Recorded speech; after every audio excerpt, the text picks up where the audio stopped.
What a conversation. We're going to shift gears right now this morning to a rather tough story to stomach, to read about. I'm sure that many of you are familiar. I was just getting a cup of coffee this morning at a local country store, and a lady said to me, "Wow, that's going to be an interesting episode this morning." Vincent Arbusio is sitting right next to me here on the couch this morning. Good morning, my friend. It is a pleasure to meet you. I've never met you before. I haven't even had a chance to shake your hand, but welcome to the microphones and welcome to Aired Out. All right. Thank you, JD, for having me on. I'm really glad you're here. And listen, you and I think before we even get started here, safe to say that we're going to be connected. We're going to be in touch. We're going to have many conversations going forward, and this is most likely probably not going to be your first time here on Aired Out. We have some subject matter to get to. You and I have been chatting by phone here for the last couple of weeks. You had a weekend, this past weekend, that will live forever in your soul, in a good way and in a not so good way. Let's start with this past weekend. What happened this past weekend? And we'll start there. Well, we buried my son. We had a funeral at the graveside, and it was a beautiful funeral, everything I could ask for. And then there was a celebration of life party that we arranged for my son afterwards, which kind of, in a way, was kind of more important for me than the funeral because my son had a passion for music. It was like one of his biggest things. You know, he sang and wrote songs and produced it. Who showed up and performed at this? Both there. Both there. I'll have to thank him forever. He was driving back from long distance, and yeah, he was like, "I'm gonna be there." And who else? And Goalie Boys really did a lot. They hosted, you know, they supplied all the sound, and the equipment, and you know, got the musicians in and out, and played together with other musicians. They really showed up like huge for my son. And then we had, you know, we even had like the younger crowd. As his first name is Ian. I can't remember his last name right now, but young musician, and he contacted me. I just wanted to show up and play. And he showed up, and he ended up being tremendous. I mean, his songs really connected with a lot of the younger people that were there. And then we had Tony Strat, I believe is his last name. Sorry if I'm getting that wrong. And these guys just worked together on short notice, like just came and showed up. And honestly, they provided the most wonderful sending off party experience for my kid that could have been possible. A funeral and a celebration of life. Yeah. My man, I gotta be I gotta be honest with you. I think many others could probably say the same thing. I don't know how you're doing it. I don't know how you're coping with this. Your 25-year-old son died on May 16th, and authorities are investigating a suspected overdose. You have offered a $2,000 reward for info that could lead to the conviction of the person who supplied the drugs. There's a lot of stuff to unpack here. There's that side of the story, but there's also the side of the story of you as a man and how you're coping and how you're dealing with this and how your community is rallying behind you and supporting you and will continue to. We've already had testament of that just from this past weekend. So there's a lot of stuff here. And that's why we need to have you back on. We're not gonna get all this done here in a short period of time, one and done on Aired Out. But what's going on with, in the Valley News ran this story, and God bless them for writing that up. They jumped on it, I think, first, right? Before anybody. Literally, I don't know the day. How it happened, JD, is we made that reward flyer. We posted one reward flyer on social media, and it absolutely, I don't know what you call it, it went viral or whatever. Yeah. And then I had different news outlets contacting me. Valley News was first, and I want to thank Sophia for coming out immediately and helping, and I think she will in the future as well. With follow-up stories. Yeah, I'd love to get her in here too. Channel 3 News reached out to me, but I don't think that's the appropriate place to do it personally, because I don't want my words edited, and I don't want little 10-minute clips, or 10-second clips or whatever they are. That's why you're here, bro. That's why I'm here, exactly, and because I need to talk about things in greater detail. Yeah. And like I said, we're not going to do it all today in one day. No. But at least we're connected. Yeah, and I do have some important things I would like to talk about. My man, that's your microphone. You got a lot of people watching and listening. I would like to get, I got a short list of kind of bullet point things. Some of them are kind of important. Yeah. But, we kind of touched on some of it. The power of social media is massive.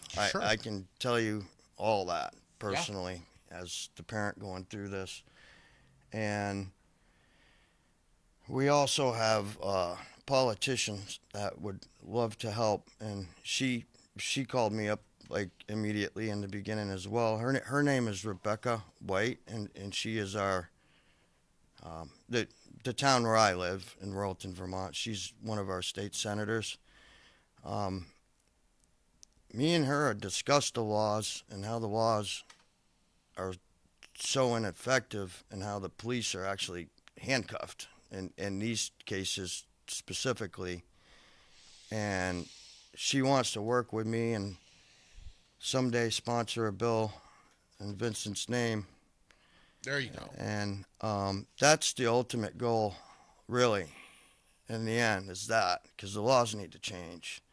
And I think people need to understand now, in this interview, how it happened to me. In my situation, JD, I know who my son's killer is. I've got the evidence. I've had witnesses contact me within an hour of posting that post. I had vital information, and I know his cause of death. I went into his bedroom and saw him, and I know how he died.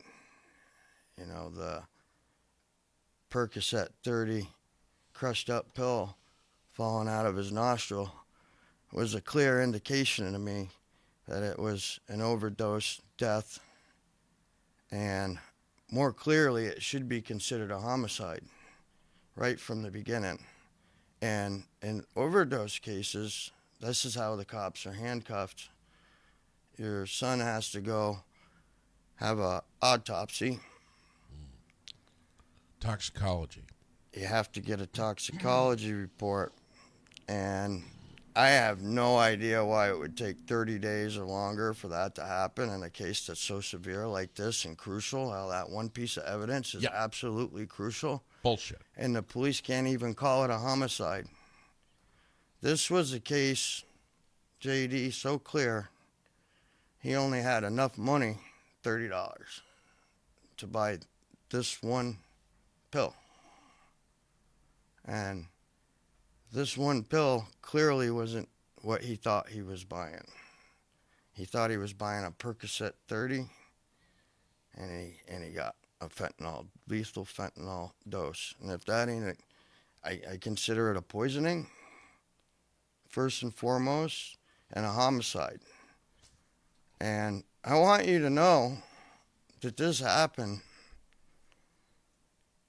within 100 yards of the entire law school on the town green, celebrating their graduation. Where this actually happened. The time that it happened and the exact place where it happened, the law school graduation. Hundreds of people, thousands of people. There was a police officer on every corner. And this happened within 100 feet of a cop. Matter of fact, I believe the cops actually spoke to his killer. This is how ridiculous that this case isn't being even investigated. All the evidence is there, including the phone, which obviously the person who did it contacted him like immediately before that on. So your son, also by your same name. Yeah, different middle names, so he didn't have to be a junior. He was so sober for several years. Yeah, that's the hard part. The family, all his family worked so hard to make that happen, and it only takes one pill. That's it. How many years had he been sober? Oh, I couldn't tell you exactly, but I mean at least a year and a half, going on 2 years. So clearly there was this was a relapse event. Yeah, he was pressured by some drug dealers that he owed money to when he wasn't sober, that he hadn't paid the debt yet. He actually called me the night before asking me to borrow money to pay that off, and shit, if I would have known, I mean, this was going to happen, but you just don't know, when you don't know when you get that phone call, it's that phone call. Where are we standing here with? Are we just waiting for this 30-day toxicology report? I guess. I mean, police are saying non-suspicious death. Well, they just can't classify it as what it is, which is bizarre. I mean, really. But so you received what you believe to be some reliable intel from reliable sources. Yeah, that have contacted you and said, what? We know who it was? I know everything, JD. There's some things I can't say now because I'm allowing the police to do their job. Of course. Even though it's not being done, I'm still doing the right thing personally because I think this needs to be done correctly. But I tell you what, it's really disheartening for me to be at the local hardware store and have to see my son's killer walk in front of me. It's really a tough thing. I have to tell you, it took all the strength in my freaking soul to have to go through that. But I'm a pretty strong spiritual person, and that's the only thing that's carried me through this. But there's some other things kind of important. I hate to switch gears, but please do, my man. This is your time, not mine. You whatever notes you have right there, you get to it. What things I would suggest as the new law would be clearly we have to stop playing this word game with the law, calling it a I don't even know what the Valley News called it. I can't even remember. But it wasn't what I would call it. Something like sale of a substance resulting in a death. Yep. Um, you're not you're doing the family a big disservice by even calling it that. It's a murder, and it should be investigated as such. If anybody else was murdered right there by the law school graduation in the traditional way, Yeah. then That would have been a whole I, different thing. I'm pretty sure it'd have been investigated really quickly. Those are the things we really have to work on, and you can even go a step further with that. If you make a sale to somebody and you get caught and they don't die, that should be something related to an attempted murder. And Yeah. the laws have to be stronger, but first and foremost, we have to get this time gap situation figured out, whether they make it a priority to get these toxicology reports, or they have labs that are set up specifically for this kind of case. Yeah. Or maybe change the law so the police can actually investigate and wait for the toxicology report when, There's a massive disconnect here. Massive. it's tough as the parent. It really is. And then, I guess a lot of parents might even have trouble coping with it when they label it an overdose death, which sounds kind of, you know what I mean? Mm-hmm. And maybe a family might be embarrassed about that, and not even want to talk about that. And I didn't let that happen to me, and I'm not going to let that happen to me. Are the Royalton police, by the way, they're saying that this is the first fatal overdose in their town. Yeah, that's a joke. Not true. Yeah, no, I mean, I guess I know of many. I don't know if it just goes over outside the border of their town, and maybe that's considered not their town. But we know of a lot. Our whole community knows of a lot.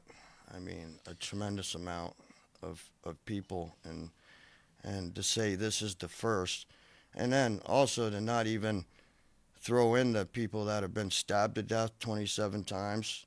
Obviously, a drug-related death that happened in our town, and even this is something very important that I had to share, because I'm a father that literally just went through this, and I want justice for my son. Within all the social media messages that I've been receiving, JD, I have witnesses. I know all the details of Austin Colton's murder. He was killed several years ago, and his poor dad hasn't had any justice at all. His dad's Dana. And the sad part about his case is, I guess, from what I've been learning, is there's a lot of people in town who know who did that as well. And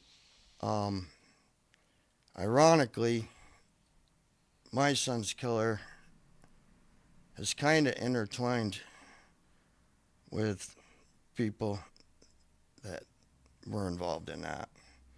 And so I received a lot of information. I know witnesses that actually seen it. But you know what? I can't even get a cop to talk to me about my case. But I wanted it to be told, because as a dad, I think I feel responsible to let Dana know that the evidence is there, the witnesses are there, and I really don't understand why that's not solved either. What, outside of information coming to your ears, What's being done with that information? Are you relaying this information to the police? In regards to are they listening? in regards to my son, I am doing the proper thing, and I'm relaying all the information I have to the police chief, which is my contact person for this case, which is kind of ironic because if the toxicology comes and it is declared a murder, it would immediately move over to the Vermont State Police. So I don't understand why they're not handling this to begin with. So I'm not here to beat up on the cops or anything. Loretta is handcuffed. But with the handcuffs on, she's going around town with me, gathering the video cameras that are all pointing. Stelnaker. Yes. Okay. Yeah, she's doing the best she can. I'm not here to beat up on her at all. The laws need to be changed. Is Rebecca White, your state rep, really engaged here with you? Yeah. She will answer any of my messages or calls at any time. She's a wonderful state Senate representative. Because most of the people won't answer their phones even, but she gets right back to you quickly. I believe she's made some contact within the state's attorney's office and such. And I know she called the pastor that did my son's funeral because he spoke words of her at the funeral. Okay, wow. So she's an amazing lady. And an important thing is we need to get her reelected. I'm not a Democrat. I'm not a Republican. I'm not even an independent. So I just asking people to whatever. I don't even know I don't know if she's a Democrat or Republican either. Actually, I've never even asked. But whatever she is, we need to get her reelected for this cause, man. If there's one person that we can vote for that's gonna make a difference, that's her. And all my social media warriors out there, if you're hearing this, send her a message. Tell her you're happy what she's doing to help, I can't help but think, over the last 8 years of hosting this podcast, I've had many folks in here who have been addicted to something. Whether it's booze, drugs, gambling, whatever. Relapse is a real thing. And it's something that we have really pushed pretty hard on the air. That it's just, I remember when Dottie Moffat was on talking about this. I mean, it's something that it's part of the story. And relapse does happen. And some people will go a long time and then relapse, and some a short time. And they beat themselves up pretty hard. Treatment court has seemed to give great opportunities for folks who are very, very serious about turning their lives around. It's one thing to get clean. It's a whole nother thing to stay clean. Accountability is a huge, huge, huge thing here. Fair to say that we're under the understanding that Vincent had a moment of relapse that who knows what it was sparked from, but it's real. And it was there. And that was the end for him. Yeah. And one of the people that helped me a lot when we were trying to get him clean was a guy I was in the military with years ago in the Navy. And we were friends on Facebook, and he's what do you call the addiction for Narcotics Anonymous or whatever? He's really good at that. And one of the things he told me is once you get them clean, it don't end there. And That's right. you have to do those. You got to do those meetings, or you could risk that Sure. that relapse pretty easy. And you know what? I guess I didn't listen. I guess it's something you think when they're clean. We're over the hump. If we're over, but it's in many cases it's not like that. Um, but I have a few more things I just want to Yeah, please. hit on real well. The some of the ideas I have. I mean, not only do I have that long-term goal, being underneath the Golden Dome in Montpelier someday. I have that goal, but there's also some short-term goals, and I'm gonna get to go as fast as I can. I just buried my kid 2 days ago, so I'm on it. Like, believe me, I'm on it. But because of the power of social media and because of how I've seen how well it works, I'm even getting information on murders that have nothing to do with my son. My phone literally is a database of every drug dealer locations, what their names are. I know the people that are pressing and making these pills in our community. I got everything. You want to know why? Because people don't want to talk to the cops, but they will talk to me. Oh, of course. Of course. I hear it over and over and over again. Oh yeah, well the police aren't even going to do anything anyways, And I want to get rid of that negative attitude. And then people feel, well, I'm like helpless. What could I do? That's all wrong. I want to create one of the major parts of what I want to do is create. I'm kind of calling it CIA, the Citizens Intelligence Agency. I don't know if I'm going to use that wording or not when it's eventually set up. But I would like to get, and if there's anybody out there that knows any, I would like to get like some retired law enforcement maybe that would be a good, they could communicate our intelligence that we're gathering to, the police forces that maybe they used to work there. They might have some very good information and knowledge. But the power that we got that the police don't have, we don't need a search warrant. We don't need a warrant to set up a video camera. Mm-hmm. We don't need a warrant to start putting intel in place. And with technology, I think us citizens can help the police, even though they're handcuffed. Maybe we can take one handcuff off, possibly. You know what I mean? Yeah. I think it's vital. What I did with one post, if we were to put together a team of right people in each and every one of our communities, if the police can't get them out, maybe we can shame them out, maybe we can do other things. But it needs to happen, and people in our community need to want to get involved in doing that. Yeah, I mean, you're going to be pushing against that because a lot of folks there's a fear factor. I'm not going to get involved with that. I got a family. I got my own life. That's none of my business. Yes, I've got information, but if that gets,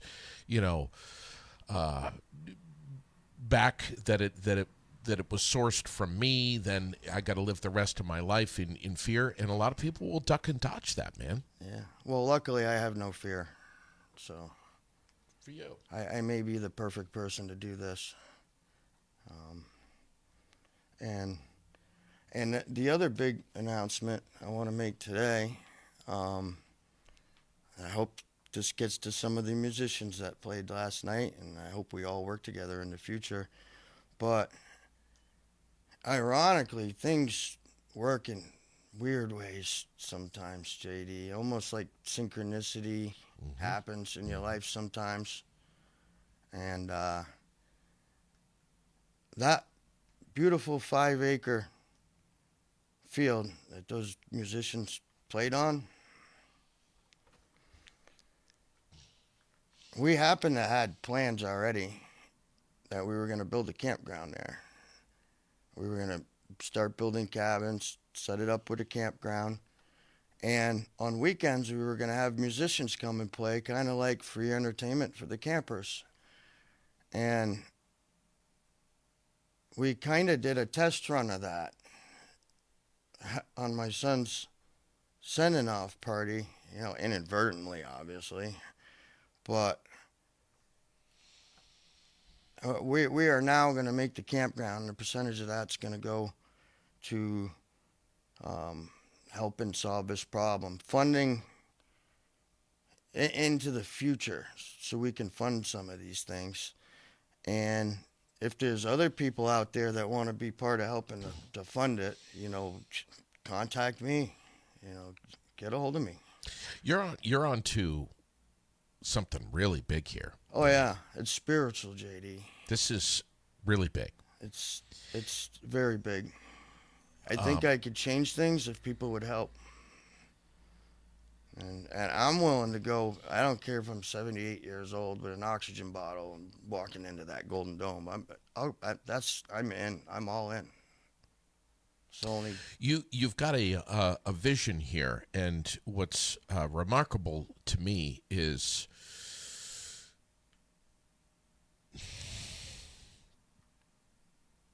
there's so many parents that would still be respectfully very absorbed in the grieving process and not already having a vision on how to go forward with affecting positive change. And you're already doing that, man. I mean, May 16th was when you lost your son. It's June 2nd. I know. It's only been a couple of weeks, and you're already like, how can we not only have some transparency here, real transparency, but how can we affect change on a legislative standpoint? But also, how can we have some preventative change going forward, where we can also get the community together and be connected on this 5-acre lot. Yeah.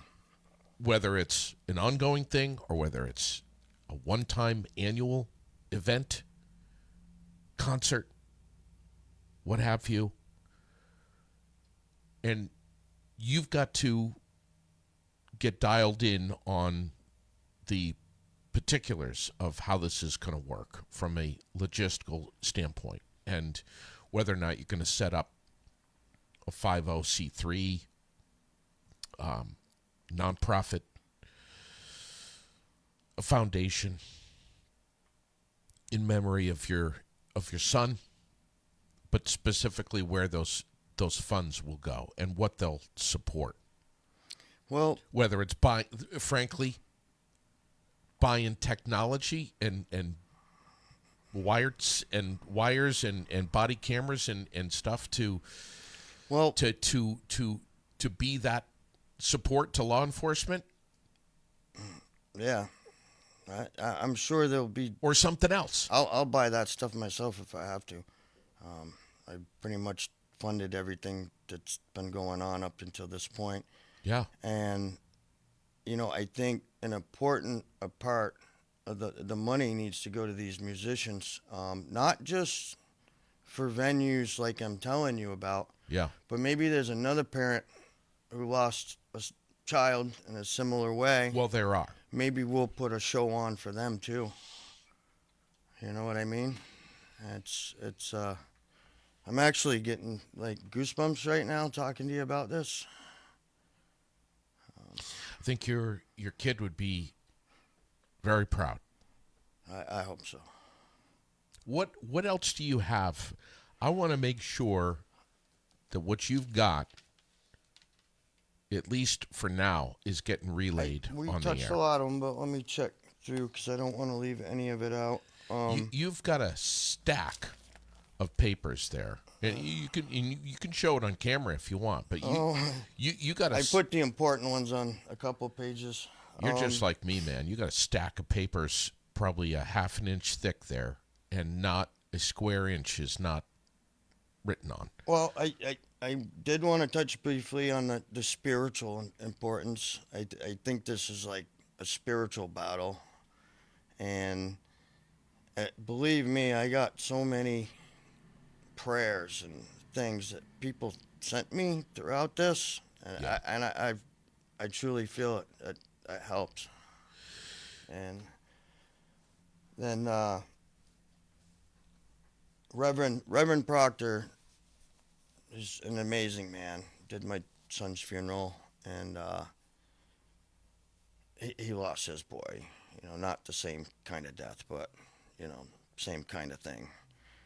And you know, he's also wants to raise awareness, and he said anybody going through these problems, you know, grieving or whatever, can contact him at any time. 802-424-5969.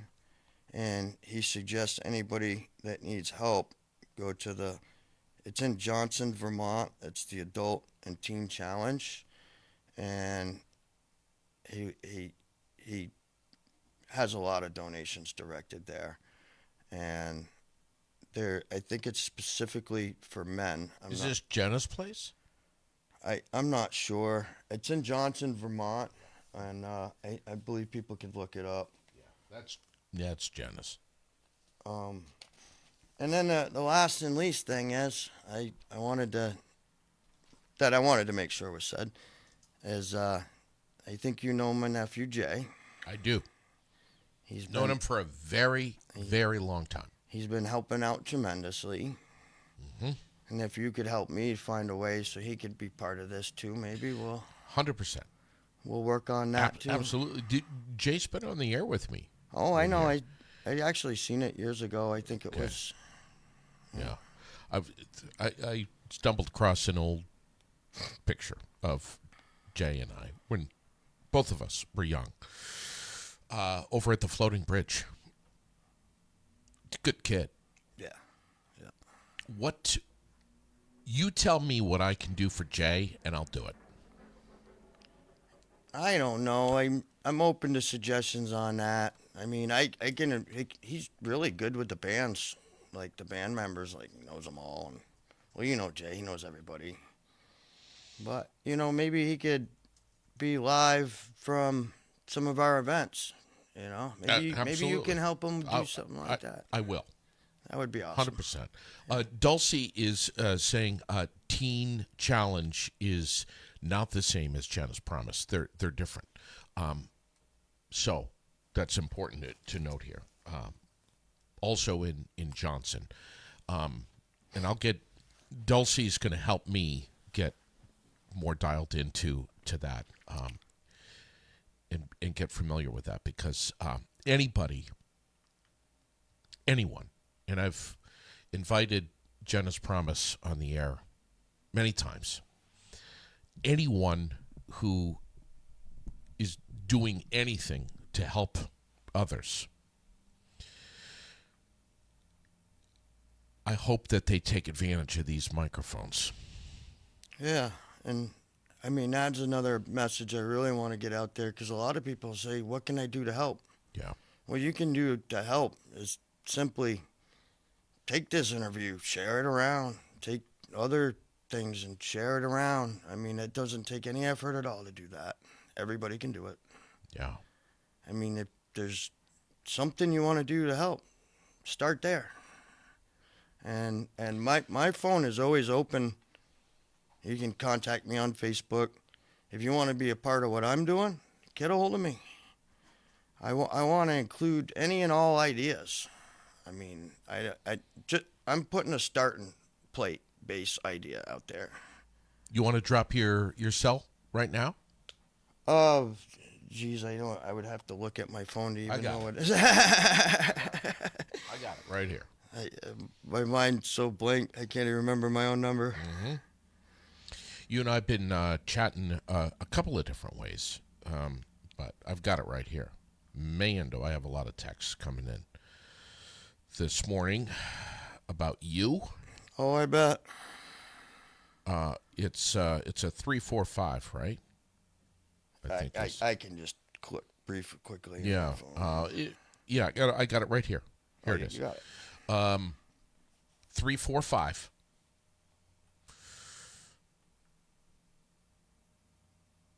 48 54. I'll put that in the comments. This is your Cell phone. cell. They can text me, call me. I'd be honest with you, I don't know how I've been doing it, but since my son's death, I've got an extreme amount of messages, calls, comments, and to the best of my ability, I believe I've answered every single one of them, and I will continue to do that in a timely manner. Have you been able to sleep at all? No, not a lot. On top of all this, JD, I do stand and seam roofs. That's my company. I have some partners, but that's what I do. And so I've been having to work on a roof sometimes and bring my phone up there and answer people. Like, my phone never usually goes on a roof before, but I never know that one time that one important call might come through. So as it stands now, what we're doing is we're in a waiting game here right now. You're at a standstill. You're in a pause waiting for the toxicology to come back.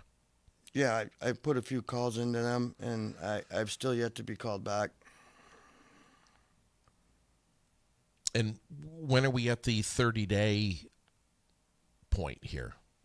I don't know how long it's been now. It's been like 2 weeks, maybe. I can't remember.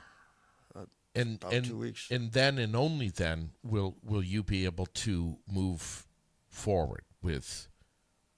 Well, the police can't call it a murder if they don't have the cause of death. It's all right. So once we have the official cause of death, I mean, I'm assuming that they could use common sense and investigate it now, but I would assume too. That's not the procedures that they follow, and we know that's not the procedures that they follow because my son's case is still sitting at the Royalton Police Station where it doesn't belong for a murder case. As soon as they classify it a murder case, it's going to be moved to the Vermont State Police investigators. And so my question is, why wouldn't it be there to begin with, and why wouldn't you? Jesus. It's everything's not set up properly currently, and things need to change. I mean, eventually, someday, there's probably going to be some vigilante justice. I would never do that, but I mean, Are you surprised that there hasn't already been, or maybe there has been, and we just I'm sure there has been some, but we just don't know about it. Very different world now than it was back in the 30s, 40s, 50s. Yeah. 60s. Oh, actually, there was one more important thing I wanted to touch base on. A lot of our problem is what's happening is these drug dealers, for the most part, are coming up from New York City and Boston. Springfield. And they literally can ride a train. Hartford. They can ride a train or take a bus, where they won't be searched, all right, and be dropped off to your community throughout Vermont. Happens all the time, Vinny. And they're in the hills too, man. And if you want to hear something even more, it's not just here on Main Street. More disgusting is in the wintertime they got this hotel program where us citizens pay for free hotels. They're here all winter setting up shop. They call them? What do they call them? Chop houses. Every hotel. You go to Rutland, you can't even get a hotel room. They're all full. And if you could get one, you wouldn't want to be there.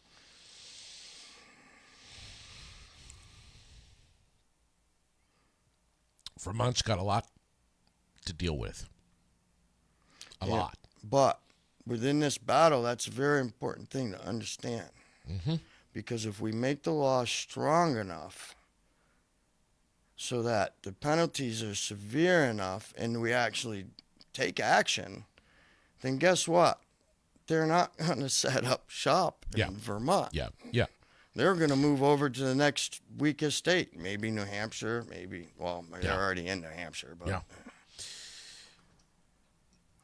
Dulcie just sent in a text here that she's joining in late. And if you are, this is Vinny Arbusio, whose 25-year-old son overdosed,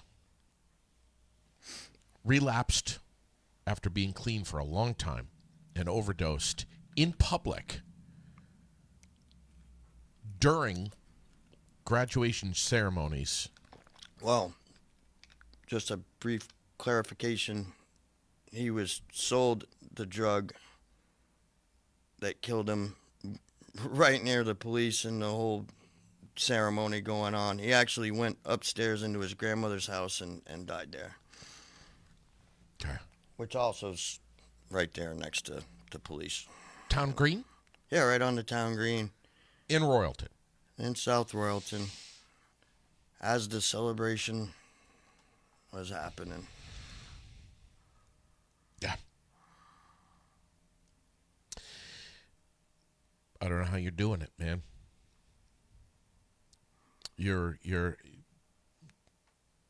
It's impressive to see the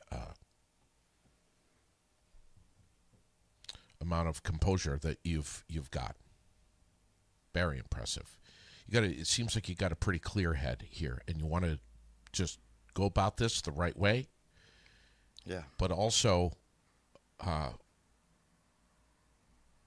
I know law enforcement needs to do their job within the realm of what the law is.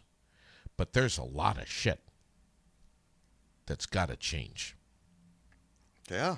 We got a real problem here in Vermont. We do. In a couple of weeks, sitting right where you are right now, will be our Lieutenant Governor, John Rogers. And you can bet that I will be talking with him about this. I would appreciate that a lot. 100%. And tell him he can call me too. I'll make sure he's got your number. And I'm going to ask some pretty tough questions. Is Vermont doing enough? Absolutely not. What do we need to do differently? And why is the drug market, drug trafficking, so prevalent in our little, beautiful Green Mountain State? So many times, Vinny, I see on Facebook, this is not the state. I see the words. This is not the state that I grew up in, or that I knew, or that I know. It's everywhere, man. I mean, people, there's plenty of bitching and moaning about taxes and education and the cost of health care and all this. I get it, housing, and we chip away at all of these things here on Aired Out. We're always talking about this stuff. We got a big drug problem here, dude. Yeah, and we got some major lines that are coming in called 89 and 91. Yep. And they get right onto the dirt roads and into the hills. There's a lot of shit that's being hidden, man. But our community knows where they're all at. That's the sad part. Like I've even had messages from, like, right next door to my house. There's a whole bunch of them selling these like we know that the person's right next door to our own house, and you can't even do anything about it. And that needs to change. We need to figure out a way to change that. Have you heard us on the air talking about Brooklyn Street right here in Barrie? No. Oh. Oh, yeah. Well, if it's similar to White River Junction underneath the bridge there, that would, if somebody really want to see something, you go down there. And Which bridge? oh, geez, right there by the Route 14? yeah, right off route. It's I don't know how to explain it. Like the municipal buildings there, and there's a big bridge. Okay. They go down there. They got tents set up. There's needles and things all over along the river. I'm assuming they probably pick up a lot of overdose deaths over the course of the year right there next to the beautiful White River. Yeah. You know, and it's like not even comprehensible that you could have a campground full of this situation going on right next to a beautiful river here in Vermont. I mean, I know. It's very strange. And You've got some really big ideas on what you want to do in honor of your son's legacy. The message here is pretty profound, that he was clean for quite a long time and had one relapse, which is all it takes. one pill, One pill, and he's gone. 25 years old. dead. And his funeral was this past weekend. What a tribute you had to his life. And you're gonna do some really profound things here, Vinny. Oh, yeah, I promise you I will.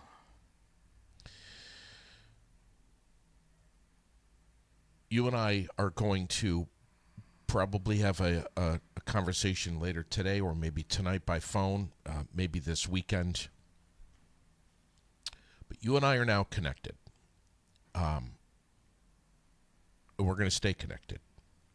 And you're going to use that microphone right there to reach a lot of people, which you're already doing. But you got some work to do. And I'm hoping that Rebecca White will come in here and have a really engaging conversation with us. And I'm hoping that the Reverend will also come in here and have a conversation about this. I'm sure he would. Okay. And I'm hoping, more importantly, that you'll be back in here, whatever it may be. Yeah. 2 weeks, 3 weeks, 5 weeks, I don't care. You come in here anytime you want, Vinny. You got that microphone. It's yours. All right. Thank you, sir. All right, brother. God bless you, man. Right. Our listeners are giving a whole lot of love to you right now. I hope you go back and read these comments. Amazing stuff. Thank you, buddy. God bless you, man. We're going to be in touch, all right? Okay. Okay. Thank you.